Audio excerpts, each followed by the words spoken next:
कल्पना कीजिए, एक शांत जापानी बगीचा जहां पत्थरों की पगडंडी पर हल्की हल्की काई जमी है, बांस की पत्तियां हवा में सरसराती हैं और दूर कहीं पानी की बूंदों की आवाज सुनाई देती है।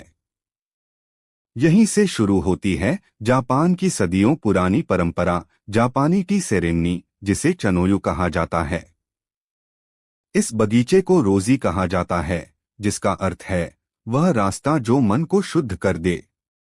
जब मेहमान इस रास्ते पर चलते हैं तो वे धीरे धीरे बाहरी दुनिया की भागदौड़ और शोर को पीछे छोड़ देते हैं। रास्ते में एक छोटा सा पत्थर का जलपात्र होता है। यहाँ मेहमान अपने हाथ और मुंह को पानी से साफ करते हैं। यह सिर्फ शारीरिक सफाई नहीं, बल्कि मन की व्यस्तता को छोड़ने का प्रतीक है। इसके बाद मेहमान एक छोटी सी चाय कुटिया में प्रवेश करते हैं। दरवाजा जानबूझकर छोटा बनाया जाता है ताकि हर व्यक्ति झुककर अंदर आए। यह झुकना सम्मान और विनम्रता का प्रतीक है, क्योंकि इस कक्ष में सभी बराबर होते हैं। अंदर टाटामी चटाइयों की हल्की खुशबू होती है। दीवार पर एक सादा सा सुलेख टंगा होता है और एक कोने में छोटा सा फूल सजाया जाता है। यहाँ सादगी ही सबसे बड़ी सुंदरता है। अब चाय बनाने की प्रक्रिया शुरू होती है।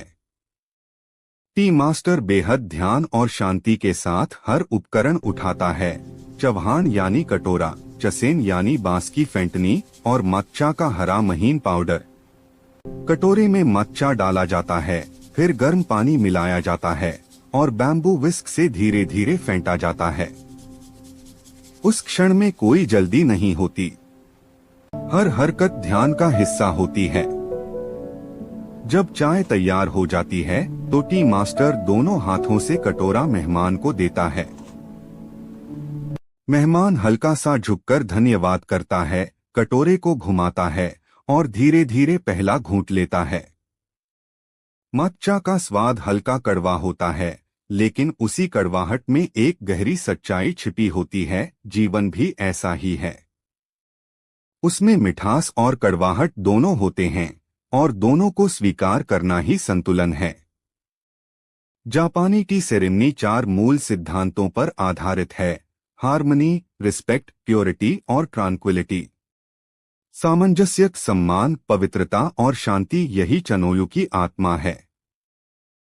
यह समारोह हमें सिखाता है कि जीवन के छोटे छोटे पलों में भी गहरी शांति छिपी होती है।